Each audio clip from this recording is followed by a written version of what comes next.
In order to change an existing paradigm, you do not struggle to try and change the problematic model.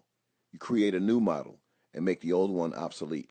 Richard Buckminster Fuller, owner of 24 Patents.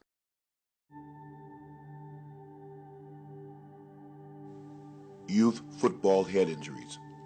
What we know. By the numbers.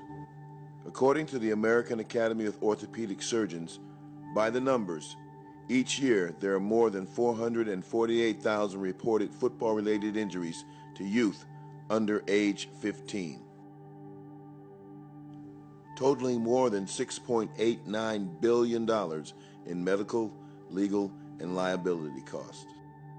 Source: Pop Warner Football Official Rules Book and U.S. Consumer Product Safety Commission, October 2000. Incredible. Once again, watch.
Hi, I'm Coach Bobby Hosea, and welcome to my helmet-free tackle safety and performance training course. Accountability counts. Safety is only a word if you don't know what is dangerous. If you're a tackle football coach, I have two questions for you. Are you a safe coach? And what makes you think you are? In order to make football safe, we have to find out what makes football dangerous. Are you an old school coach? Are you teaching injurious tackling techniques that have been in the very DNA of the sport of tackle football from its inception, and you don't even know it? Do you teach bite the ball or head to the ball?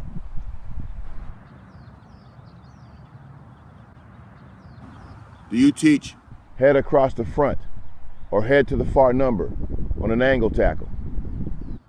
Do you teach eyes through the thighs? Do you teach hawk tackle?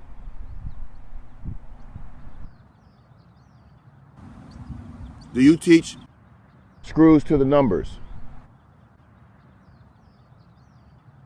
Do you teach wrap 'em up?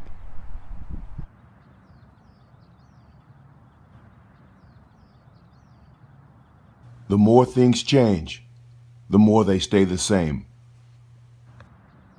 As a coach, in order to assure you're teaching proper tackling technique, before you teach any tackling technique, form tackle, angle tackle,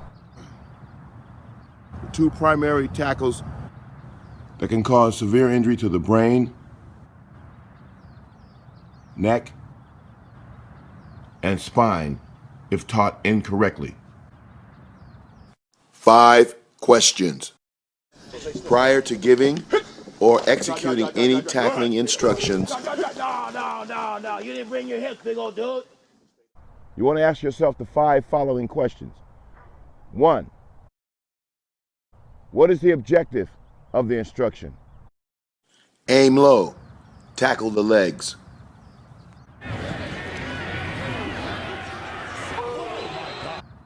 2.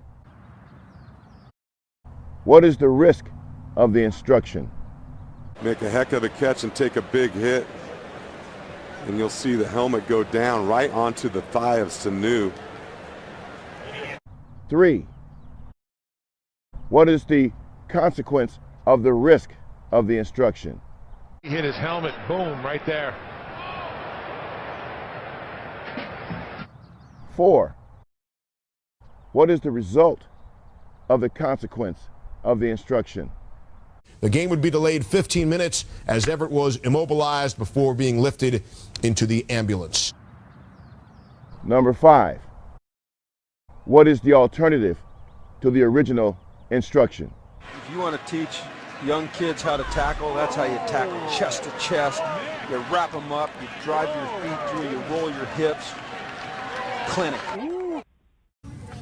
In today's football climate, coaches not only have to be concerned about protecting their players from brain, neck, and spinal cord injuries, they also have to be concerned about protecting themselves from litigation that results from those types of injuries. With the recent out-of-court settlements of National Pop Warner for the suicide of a 25-year-old former Pop Warner player, and the out-of-court settlement for the paralysis suffered by Donovan Hill, is a clear indication that courts are now aware of what injurious instruction is and what is not injurious instruction is. So you as a coach have to protect, like I said, not only your players, but you have to protect your family, your home, and anything that you have of value from potentially being taken from you as a result of a lawsuit. That's why you need a standard of care to protect you. That's what my Helmet-Free Tackle Safety and Performance Training course will give you, a personal standard of care for identifying, eliminating, and replacing the physical mechanisms, tackling terminology, tackling drills, and tackling techniques that lead directly to crown-first impact or exposing their helmet to contact while they're in the act of making a tackle. Anytime you put your head and your rear end on the same level, you're exposing your crown.